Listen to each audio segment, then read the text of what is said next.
जय हिंद मित्रांनो, आपल्या सर्वांचं स्वागत आहे माझ्या युट्यूब चॅनलवरती आबा काळे 292. तर मित्रांनो, आज आपल्या चॅनलवरती आलेले आहेत आकाश घोरपडे, राहणार सातारा. हे पुणे रेल्वे 2024च्या पोलीस भरतीमध्ये सिलेक्ट झालेले आहेत.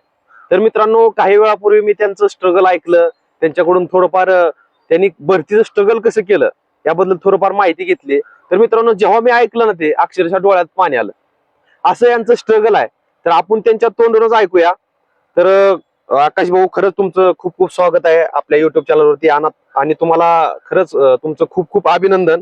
तर आम्हाला जाणून घ्यायचं आहे की तुम्ही भरतीचं स्ट्रगल कसं केलं आणि भरतीची सुरुवात कशी केली.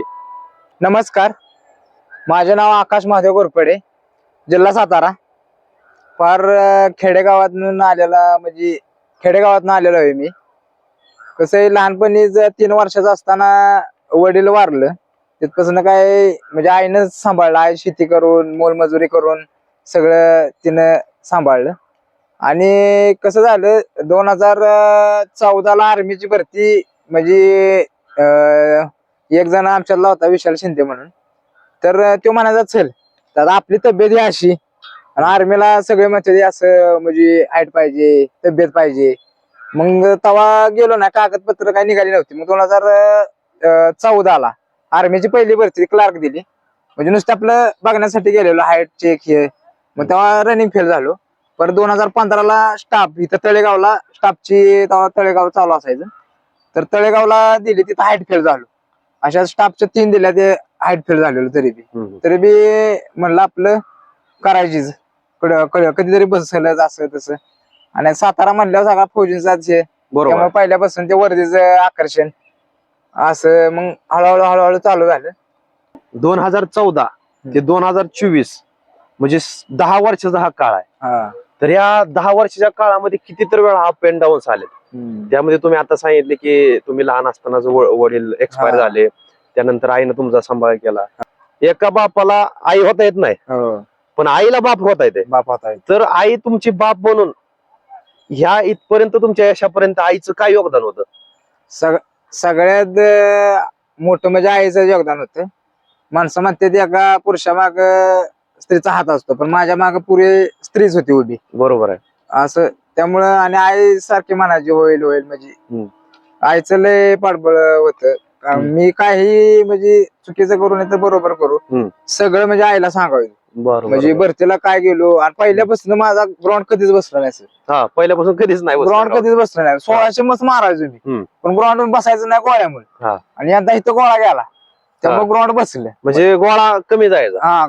गोळ्यासाठी काय काय प्रॅक्टिस केली? गोळ्यासाठी इतके दिवस प्रॉब्लेम कशामुळे होतो? गोळ्यामुळे. मग ह्या वेळेस काय ऍक्टिव्हिटी नवीन केली की गोळा जास्त गेला? गोळ्यामुळे ते बार मारलं, ते सिंगल बार, हे जोर डिप सर मी 500 मारायचो. बघा, ऐकून घ्या मित्रांनो, 500 मारायचो. गोळ्यासाठी खूप जण प्रश्न करतात की गोळा कसा आउट टाकायचा, गोळा कसा वाढवायचा. गावाकडे कसं डाएट राहत नाही, काय नाही, 2 भाकऱ्या खायचं, 2.5 भाकऱ्या खायचं. पण कसं प्रॉपर डाएट असलं जरा फरक पडतो. पण पहिल्यापासून आपल्याला पैशाचं हे ते. मग प्रॉब्लेम होता. मग 2016ला होमगार्डची भरती दिली. 2016ला होमगार्डची भरती झाली, होमगार्ड मध्ये भरती झालो. पण 2017ला ट्रेनिंगला बोलावलं. मग ट्रेनिंग केलं 2017ला. मग तिथनं आपलं मग चालू झाला पोलीसचा प्रवास. मग हळूहळू मग अशा भरत्या गेल्या. मग सेंट्रल मध्ये, म्हणजे पहिल्यापासून म्हणजे सेंट्रलचीच करायचो. आर्मी स्टाफ ह्या, म्हणजे पोलीस कडे जरा हे होतं. मग सेंट्रलचे सीजीएल. पोलीस कडे थोडा म्हणजे कल का कमी होता? कारण अभ्यासाचा काय प्रॉब्लेम का? अभ्यास टॉपच होता आपला, पण कसं व्हायचं, फिजिकल जरा हे असल्यामुळं. आर्मीला कसं नुसतं रनिंग असतं. बरोबर आहे. आर्मीला स्टाफला नुसतं रनिंग असतं, त्यामुळे त्याकडे जरा कल जास्त होता. सीजीएल हे अभ्यास चांगला होता. सीजीएल तरी मी 12-1 दिले असतील. पण काय व्हायचं, आपलं घरची परिस्थिती ही, कष्ट करायचं, म्हणजे कुठे बी काम करून हे करायचं, मग पैसे भेटणार. आता तू सांगतो की बाबा वडील तर एक्सपायर झाले होते, घरचं म्हणजे फायनान्शियल बॅकग्राऊंड काय एवढं काहीच नव्हतं. आणि मग त्यात तुला पण कामाला जावं लागायचं. काम 2000 म्हणजे 9वी पासून मी कामाला जातो आतापर्यंत. 9वी पासून कामाला जातो. आता किती वय आहे तुझं? आता वय माझं 29 पूर्ण 30 चालू आहे. 29 पूर्ण आहे, 30 चालू आहे. म्हणजे 15 वर्षापासून 16 वर्षापासून आतापर्यंत काम चालू केलेलं आहे. मग भरती करत असताना कामाला जावं लागायचं, मग भरती जवळ यायची. मग आता काय पोरांचं कसं असते बाबा, की कंटिन्यू ग्राउंड करायचं, Ground कंटिन्यू करायचं. अभ्यास करायचा. करायचा.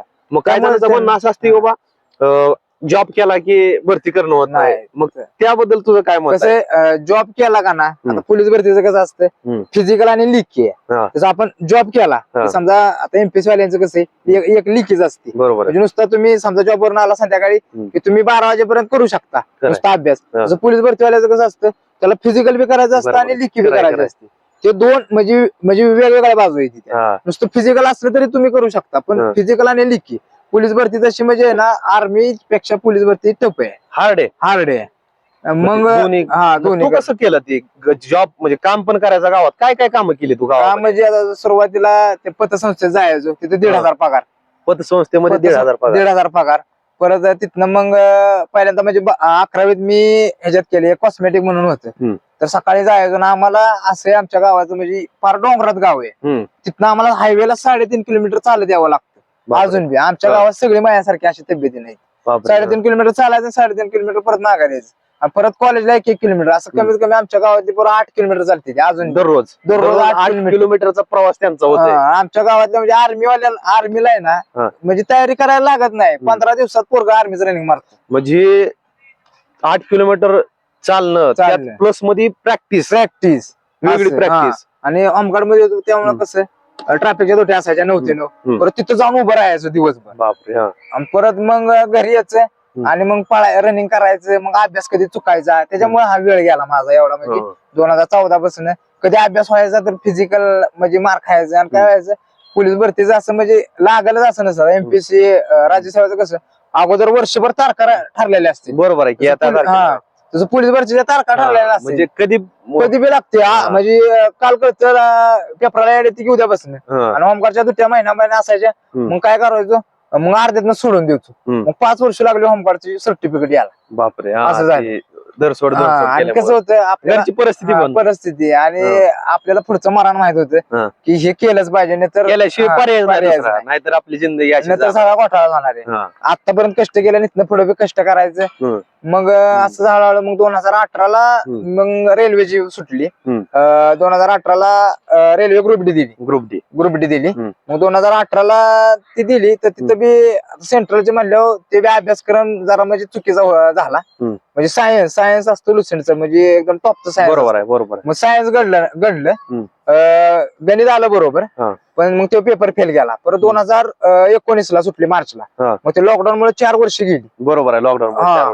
मग गेल्या वर्षी डिसेंबरला मग paper झाला. 19ला फॉर्म भरला होता का नव्हता? भरलेला. मग त्यात काय प्रॉब्लेम तेच की, तेव्हा काय झालं, तेव्हा लेखी होती पहिली. हा. बरोबर आहे. लेखी होती आणि हे रेल्वेचा पेपर आलेला. हा. सेंट्रल कडे जरा कल असल्यामुळे हा. तो पेपर मग आता तेव्हा बी ढकलत पुढे गेलो बघा पेपर. हा. हा. पोलीसचं. बरोबर आहे. तारखा पडत गेल्या. हा. मग ते जरा म्हणजे हे झालं, कन्फ्युज झालं.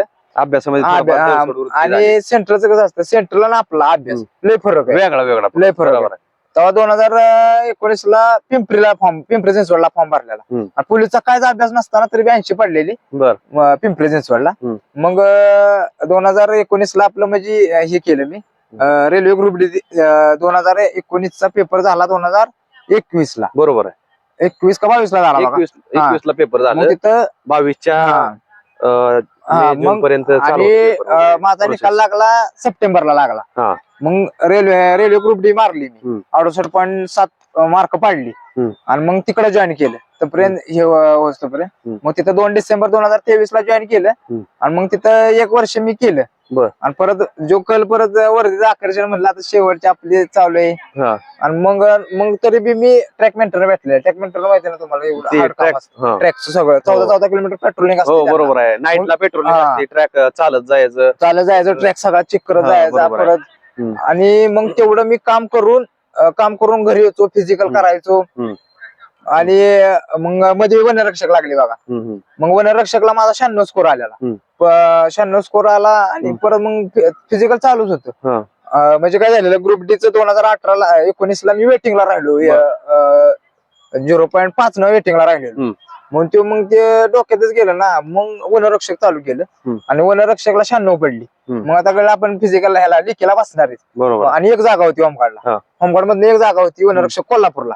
मग दररोज 15-20 किलोमीटर पळायचं. डोंगर मारून 15-20 किलोमीटर 47 किलो वजन झालेलं माझं. आणि मग इकडे ट्रेनिंगला आलो यायला रेल्वेच्या हा. 1 महिना ते जरा हे झालं तरी मी सकाळचं पळायला जायचो. हम्म. सकाळचं पळून मग इकडे ट्रेनिंग महिनाभर असतं त्यांचं.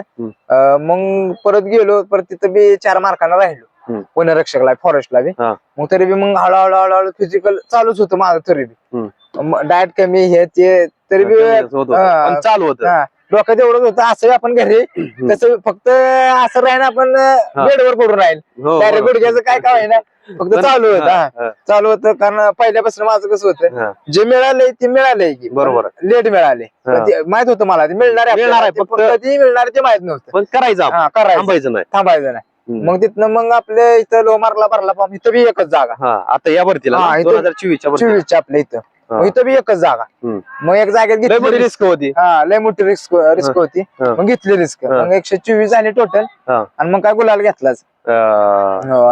तर तू मला मागाशी सांगितलं की जेव्हा तू सिलेक्ट झाला त्यावेळेस देवळामध्ये तुझा सत्कार ठेवला होता आणि सत्कार ठेवल्यानंतर ज्या ज्या लोकांनी तुझं स्ट्रगल बघितलं होतं ज्यांना ज्यांना तुझी परिस्थिती माहिती होती बाबा की तू कसा झाला कशा परिस्थितीमधनं भरती झाला तर ते लोक अक्षरशः रडत होते. तर काय तो प्रसंग होता? आमच्या गाव असं म्हणजे कमीत कमी 1 किलोमीटर म्हणजे 900 ते 1 किलोमीटर असं आमच्या गावात आत म्हणजे आता ओस लागते का ना म्हणजे सुरुवातीचं घर ते शेवटचं आमचं मंदिर तिथपर्यंत मला पोरांनी अक्षरशः असा उचलून घेतलेला.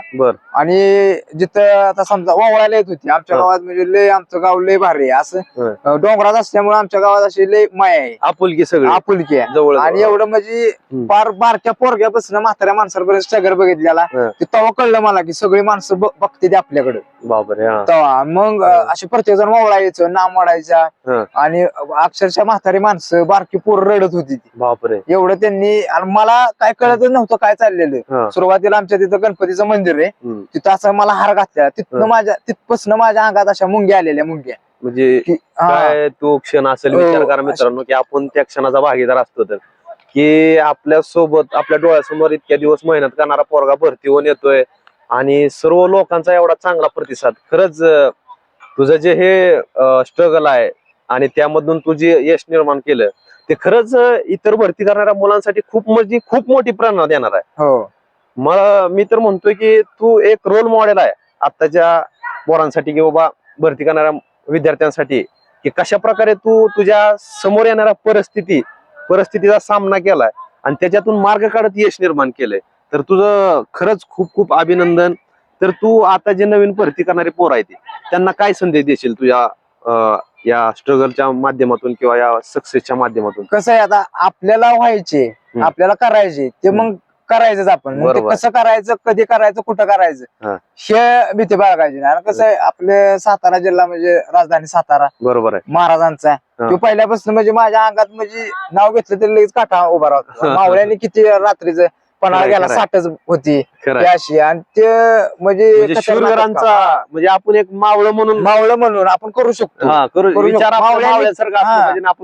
करण्याची क्षमता आपल्यामध्ये ठेवली करण्याची क्षमता. कसं आहे तब्येत बॉडी हे सगळं अंधश्रद्धा आहे. नाडाला बिडायला काळीजच लागतं. बरोबर आहे नाडाला बिडायला काळीजच लागतं. तर माणूस हा रंगीन नाही तर रगील पाहिजे. क्या बात आहे. खरंच तुमचं खूप खूप अभिनंदन. तुमच्या पुढील वाटचालीसाठी खूप साऱ्या शुभेच्छा. धन्यवाद. धन्यवाद. जय हिंद. जय शिवराय.